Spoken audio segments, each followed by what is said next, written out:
नमस्कार भक्तों, हमारे YouTube चैनल संस्कृति शर्मा में हार्दिक स्वागत व अभिनंदन है।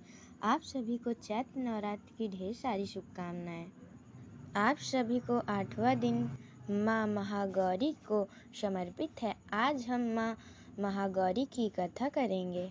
नवरात्र के 8वें दिन माँ महागौरी की पूजा की जाती है। ये दुर्गा माँ का 8वां स्वरूप है। जैसा कि नाम से ही पता चल रहा है कि माँ का वर्ण गौर है। माँ की उपमा शंख, चंद्र और कुंद के फूल से दी जाती है। माँ के सभी वस्त्र और आभूषण सफ़ेद हैं। मान्यता है कि अष्टवर्ष भवेद गौरी यानी माँ की आयु 8 वर्ष की मानी गई है।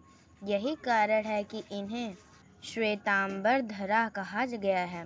माँ की 4 भुजाएं हैं। माँ का वाहन वृषभ है, अतः माँ को वृषारूढ़ा भी कहा गया है। माँ महागौरी की 4 भुजाएं हैं। माँ के ऊपर वाला दायां हाथ अभय मुद्र में है। माँ के नीचे वाले हाथ में त्रिशूल है। ऊपर वाले बाएं हाथ में डमरू और नीचे वाले बाएं हाथ में वर मुद्रा में है। माँ बेहद ही शांत मुद्र में है।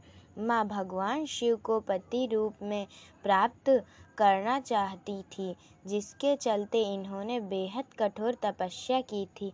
यही कारण है कि माँ का शरीर इतनी कठोर तपस्या से काला पड़ गया था।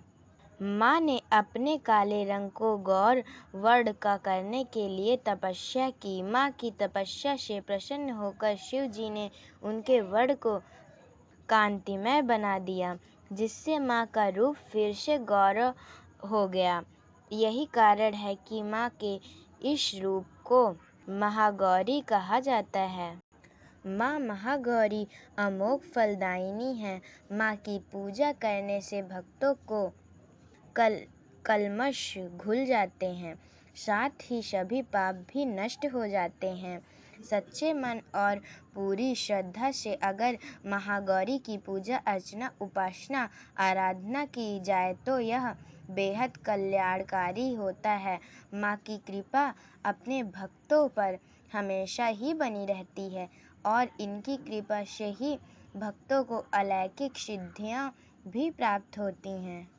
भक्तों, आपको हमारी नवरात्र व्रत कथा पसंद आई हो तो लाइक, शेयर, सब्सक्राइब करें। धन्यवाद।